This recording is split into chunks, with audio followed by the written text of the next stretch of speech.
muchas escrituras demuestran que la voluntad de Dios puede ser y es desafiada por el hombre. Tampoco las escrituras sugieren que hay alguna voluntad o plan de Dios con el cual la voluntad y las acciones del hombre estén por naturaleza en perfecto acuerdo. Sin embargo, Forster y Marston señalan que algunos escritores cristianos parecen incapaces de aceptar esto. Si, como ellos creen que todo lo que pasa es voluntad de Dios, entonces el arrepentimiento y el perecer de los impíos también debe ser la voluntad de Dios. Sin embargo, Dios mismo dice que no es su voluntad. En cuanto al hecho de la rebelión humana y la desobediencia que desafía a Dios, los calvinistas y no calvinistas coinciden. El desacuerdo está en cómo lo explican. Los calvinistas dicen que incluso la rebelión del hombre ha sido decretada soberanamente por Dios y la voluntad de Dios es la causa realizadora. El que no es calvinista explica que el pecado del hombre es el resultado de sus deseos egoístas y hechos pecaminosos que desafían a Dios. De este modo, el hombre es justamente responsable moralmente porque está en el poder de su voluntad o en la intención de deliberadamente obedecer o no a Dios. Pero el calvinista niega que el hombre tiene una opción porque es totalmente depravado y aún así lo hace responsable a pesar de su supuesta incapacidad para actuar, excepto como Dios lo ha decretado.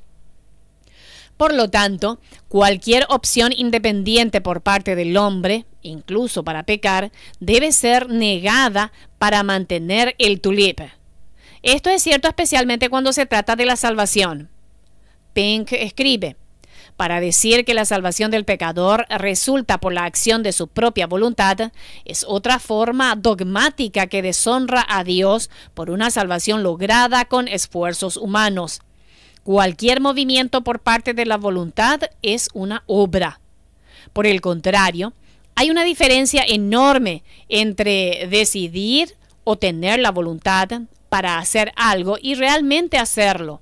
Algo que cada persona perezosa e indecisa demuestra repetidamente. Simplemente tener voluntad no es trabajo en lo absoluto. El apóstol Pablo claramente hace esta distinción cuando dice: porque el querer el bien está en mí, pero no el hacerlo.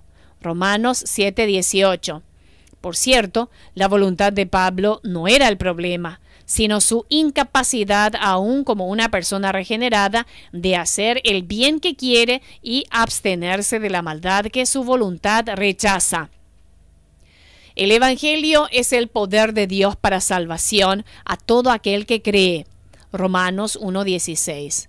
El poder eficaz que salva al hombre es de Dios, pero el hombre recibe la salvación por la fe y solo por la fe. Para que el pecador condenado simplemente reciba la salvación por la fe que Cristo compró en la cruz, no es trabajo por parte del hombre. El calvinista insiste en que sí lo es.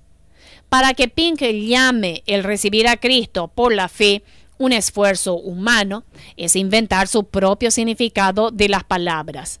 La distinción entre la fe y las obras es tan clara en las Escrituras que no tenemos que sobrecargar el punto.